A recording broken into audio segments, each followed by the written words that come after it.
आज बच्चों हम कक्षा 11वीं अध्याय 10 शंकु परिच्छेद स्टार्ट कर रहे हैं। ठीक, कल इसका लेक्चर जो अपन ने लिया था उससे क्योंकि वीडियो नहीं बना पाए थे, तो उसमें आपको बताया था कि जब हम एक डबल शंकु से, ठीक है ना, किससे, सॉरी, एक इसको बोलेंगे हम डबल शंकु, ठीक है ना। ध्यान देना, मैं कल की बातें आज फिर से थोड़ा सा शॉर्ट में दोहरा देता हूँ, ठीक है, क्योंकि कल वीडियो नहीं बना था तो दोहरा देते हैं कल की बातों को।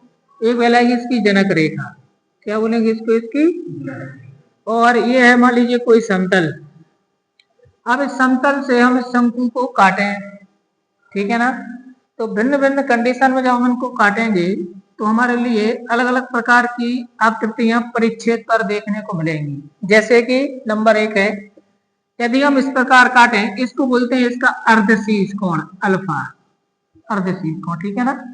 अब हम यदि इस की सहायता से इसको इस प्रकार काटें अक्ष के लंबवत, कैसा काटें, अक्ष के लंबवत 95, तब इसका परिच्छेद वृत्त कहलाता है। माने यदि हम मान ली समतल उसके बीच के कोण को बीटा नाम दे देते हैं, क्या नाम दे देते हैं, यदि बीटा का मान 90 है, बीटा का मान कितना है 90 डिग्री, माने हम किसी समतल की सहायता से डबल शंकु को इस प्रकार काटें कि समतल और इसकी अक्ष के बीच में कितने का कोण बने, 90 अंश का, तब शंकु का जो परिच्छेद है वह है वृत्ताकार होता है। कैसा होगा, तब शंकु का परिच्छेद, शंकु का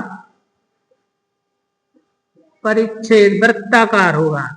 कैसा होगा, वृत्ताकार होगा। ये है पहला केस, है ना, मैं आपको संक्षेप में बता रहा हूं। दूसरा, यदि आप इस प्रकार से काटें कि बीटा का मान अल्फा से बड़ा हो, कि बड़ा हो और 90 अंश से कैसा हो, छोटा हो, ठीक है ना, 90 से कैसा हो, छोटा हो।